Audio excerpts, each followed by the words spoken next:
कडेगाव तालुक्यातील अवैध वाळू तस्करांवर कारवाई करा, वडिया रायबाग ग्रामस्थांचं जिल्हाधिकाऱ्यांना निवेदन।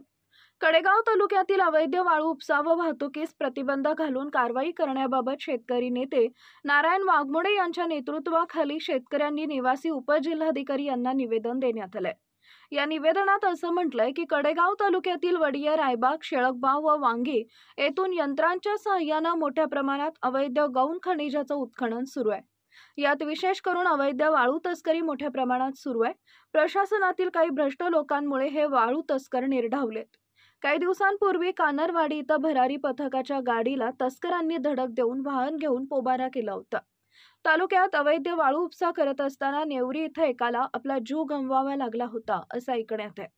याबाबत वेळोवेळी वेगवेगळ्या दैनिकात बातम्या सुद्धा प्रसिद्ध झाल्यात।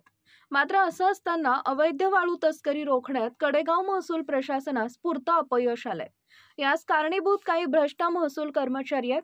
अवैध वाळू उपसा रोखण्यासाठी नेमलेल्या ठराविक भरारी पथकांच्या ड्युटी दिवशीच हा अवैध वाळू उपसा सुरू असतो।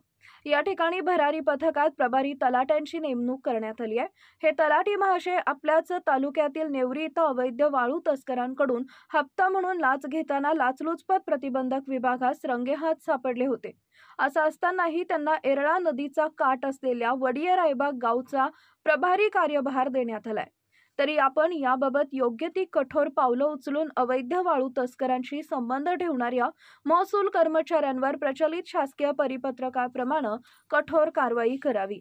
तालुक्यातील अवैध गौण खनिजाचं उत्खनन वाहतुकीस प्रतिबंध घालावा, अन्यथा आपल्या कार्यालयासमोर आम्ही वडिया रायबागचे सर्व ग्रामस्थ आंदोलन करू।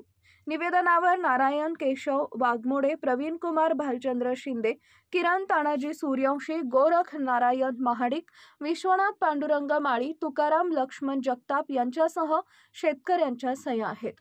समाज मनाचा अचूक वेध घेणारं आपल्या हक्काचं news channel power Marathi news network. एकच नजर, चौफेर खबर, पॉवर मराठी न्यूज।